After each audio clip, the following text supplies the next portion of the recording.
Halo semua, kembali lagi di channel Naik Level. Pada video kali ini saya ingin membahas saham BNLI ya, atau Bank Permata.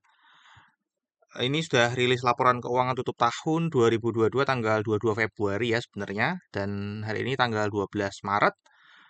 Terakhir tanggal 10 itu harganya turun 0,5% ya, harga sahamnya di 990 per lembar saham.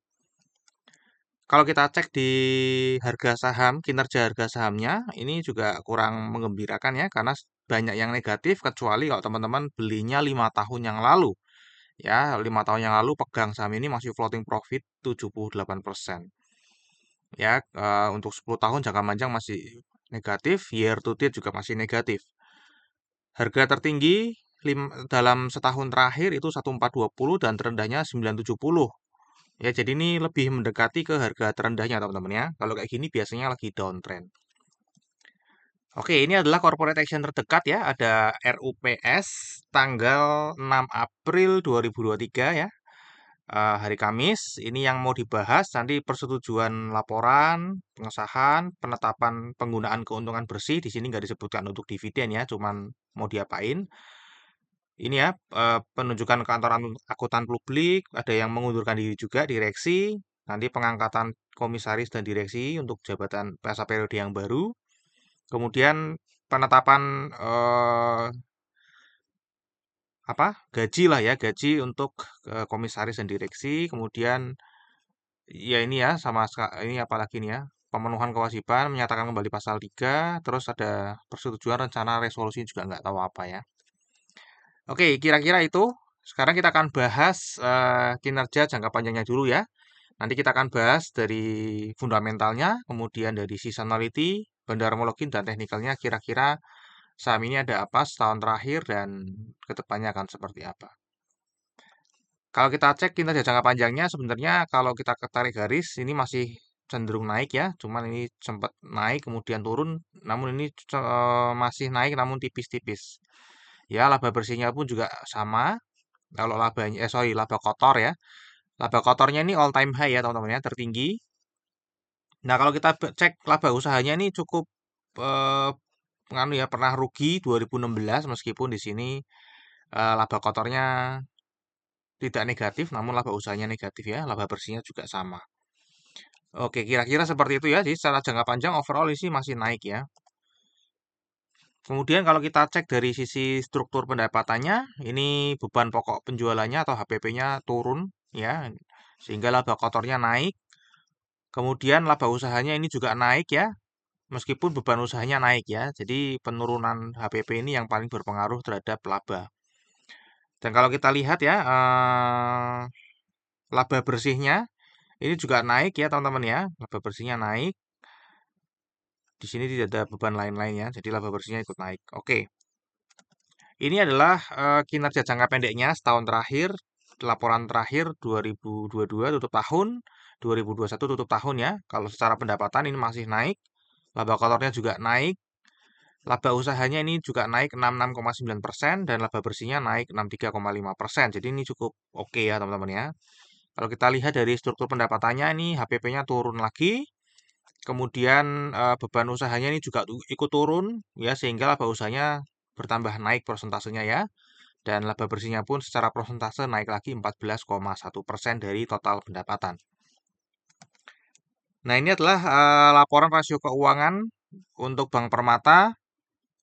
Namun karena yang tutup tahun saya nggak bisa menemukan adanya yang terakhir, data terakhirnya adalah 30 Juni 2022 dan ini juga sudah diaudit ya. Maka ya ini sebagai gambaran aja, biasanya nggak jauh-jauh beda ya untuk gambaran aja ya. Untuk KPMM-nya ini cukup tinggi teman-teman ya, cukup tinggi di atas 11% dan biasanya sih bank-bank 20-an persen ya. Ini 32% cukup tinggi teman-teman ya. Aset bermasalahnya ini 1% ya masih bagus di bawah 2. CKPN-nya ini di atas NPL gross jadi masih oke. NPL gross-nya juga 3 masih di atas 3 ya teman-teman ya. Jadi ini kurang bagus ya NPL gross-nya di atas 3. NPL netnya yang bagus karena ini sempat satu kemudian ini turun di bawah satu tapi kita nggak tahu nanti tutup tahun 2022-nya seperti apa ya. Ini hanya gambaran saja. ROA-nya 1,54%, ROE-nya 6,41%, net interest margin-nya 4%. Ini standar ya. Bopo-nya juga ini standar ya, di standar. CIR-nya ini sayangnya CIR-nya di atas ya, di atas 50% ya. Jadi ini kurang efektif ya teman-teman ya. Kemudian LDR-nya ini di bawah 80%, masih oke lah ya. Ya secara overall sih ini kinerjanya, rasio keuangannya oke ya teman-teman ya, nggak ada yang bermasalah gitu ya. Sekarang kita akan masuk ke valuasinya ya. Pada saat video ini dibuat itu PBV-nya ada di 0,95 dan PER-nya ada di 17,79. Kalau kita bandingkan dengan tahun-tahun sebelumnya ini ya cenderung di angka rata-rata teman-teman ya. Pernah sampai tinggi sekali, kemudian ini di angka rata-rata. Kemudian untuk PER-nya juga sama teman-teman ya. Ini kisaran di angka rata-rata. Ya ini pernah minus sekali di tahun 2016. ROE-nya 5,35%. Kalau kita bayarnya 0,95 ya ini mendekati 1 ya. Jadi mirip-mirip lah ya kira-kira. Di bawah 10% ROE-nya ya. Sekitar 5%-an juga. Jadi ini termasuk kategorinya valuasi yang mahal. Untuk dividen sendiri ini tidak rutin bagi dividen ya. Terakhir bagi dividen itu Juni dengan yield-nya 0,86%. Jadi juga kecil. Kalau kita lihat EPS-nya ini justru kuartal 4 negatif ya labanya. Ya sehingga mengurangi forecast yang sebelumnya di kuartal 3.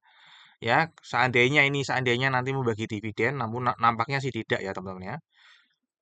Dengan dividen payout ratio-nya sama dengan tahun lalu, maka yield-nya akan mendapatkan 1,4%. Namun sepertinya tidak membagi dividen ya. Oke, kita masuk ke seasonality-nya ya. Untuk seasonality-nya bulan Februari kemarin di closing positif. Ya, memang chance untuk naiknya ada tinggi.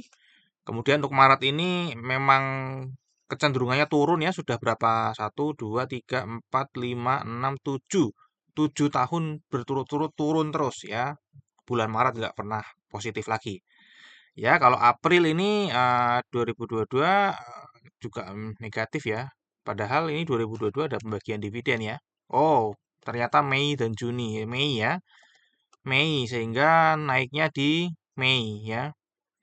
Di Mei-nya naik ya. Kalau ini sebelumnya kan 14 sama 15 ini di Mei. 2014 sama 2015 ini di Mei sehingga naiknya di April ya. Oke, jadi ini chance-nya ada di April ya, meskipun nggak ada dividen, tapi ini ya memang rata-rata naiknya ada di bulan April teman-teman ya. Sekarang kita akan masuk ke bandarmologinya ya.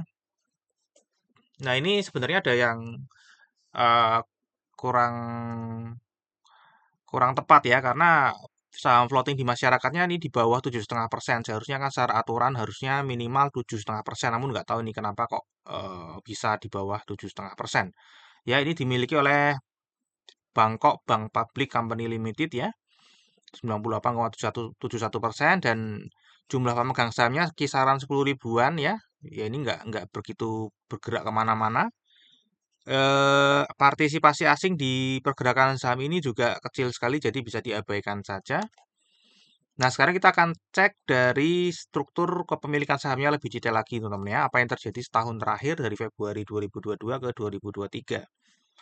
Nah, kalau kita lihat di sini ya, di sini tidak banyak berubah ya, hampir nggak ada pergerakan sama sekali, teman-teman ya. Namun karena ini angkanya besar tadi ya, karena apa? Saham floatingnya yang kecil ya, dan ini dimiliki oleh pengendali yang notabene nggak melakukan jual beli saham ya, meskipun sahamnya tercatat di KSEI juga ya. Ini saya take out aja kepemilikan Bangkok Banknya ya, kepemilikan Bangkok Banknya saya take out ya, sehingga akan jadi seperti ini ya. Ini adalah yang floating di luar pengendali ya, hanya 100 juta lembar saham teman-teman ya. Jadi ini kecil sekali. Setelah kita take out, jadi kelihatan lebih jelas saham yang beredar di masyarakat ini pemegangnya adalah investor lokal. Ya, investor lokal retail 75%. Terbesar keduanya itu ada di bank asing. Ya, bank asing udah yang lainnya ya ini ada yang 1% juga ya. Kalau perusahaan lokal ada 1%. Oh ini ada lokal others teman-teman sorry ya. Jadi ada lokal investor retail lokal, kemudian bank asing, kemudian ada others di sini. Kalau kita lihat pergerakannya ini nggak ada yang terlalu berarti ya, jadi nggak ada uang besar yang bergerak di sini teman-teman ya.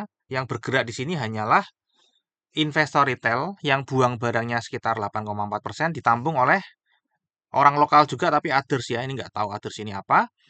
Ya ini kelihatan ya pada saat ini buang satu kali ya, ini buangnya nggak berturut-turut, jadi ada mungkin satu atau dua orang yang buang sahamnya, lepas sahamnya turun, ditampung oleh others langsung naik ya. Jadi ini simetris teman-teman ya, ditampung langsung oleh ini othersnya. Ya yang lainnya nggak ada pergerakan uang besar di sini teman-teman ya. Kalau kita lihat dari 1 Maret sampai 10 Maret, ini juga terlihat di sini small distribution ya, karena lebih besar yang jual. Namun ini broker yang kebanyakan dipakai oleh investor retail ya. Jadi kemungkinan investor retail masih buang barang terus. Ini ya kelihatan ya setahun terakhir masih buang. Ini nggak tahu ini masih buang apa enggak, namun kecil sekali. Oke, jadi ini masih small distribution namun hampir nggak ada pergerakan ya. Itu karena ya ini teman-teman ya, likuiditasnya sehari cuma 52 juta. Ya, makanya tadi saya bilang tidak ada uang besar yang bergerak di sini ya. Likuiditasnya kecil dan nggak ada uang besarnya. Oke, kalau kita masuk ke teknikalnya ini sedang downtrend ya teman-teman ya. Sedang downtrend, kemudian karena ini uangnya kecil juga likuiditasnya tentu saja nggak ada uang besar ya, ini lama-lama akan turun terus teman-teman ya. Kemungkinannya sih akan masuk ke 900 teman-teman ya. Nah, mungkin akan turun lagi dari support terjauhnya saya kurang tahu, nanti saya akan tarik lagi kalau sudah diupdate lagi ya teman-teman ya. Ini support terakhir sudah tahun berapa ini ya, 900 ini ya. Sempat naik kemudian turun terus ya. Jadi ini lagi downtrend teman-teman ya. Oke. Terakhir teman-teman kita akan bahas risamnya. Tadi dari kinerja jangka panjangnya ini sebenarnya masih naik. Ya, kinerja jangka pendeknya juga naik. Tadi valuasinya mahal, tidak rutin bagi dividen. Semisal seandainya bagi dividen pun hanya 1,4% ya. Namun kemungkinan besarnya tidak bagi dividen. Untuk seasonality potensi naiknya ada di bulan April, itu pun hanya 60% ya. Secara bandarmologi ini tidak ada pergerakan yang berarti ya, jadi tidak ada ya kalau boleh dibilang nggak ada bandarnya ya, nggak ada uang besar yang bergerak di saham ini. Untuk teknikalnya sedang downtrend dan likuiditas sahamnya sangat rendah teman-teman ya, hanya 50 juta per hari, itu kecil sekali. Oke, terakhir disclaimer teman-teman ya. Jadi analisa yang saya paparkan di YouTube ini adalah analisa saya pribadi yang pastinya juga bisa salah. Teman-teman bijaksanalah dalam menggunakan informasi yang ada di video ini. Ya, pastikan analisa sendiri sebelum memutuskan untuk jual atau beli saham BNLI. Oke, sampai di sini dulu video saya. Terima kasih. Sampai jumpa di video saya yang berikutnya.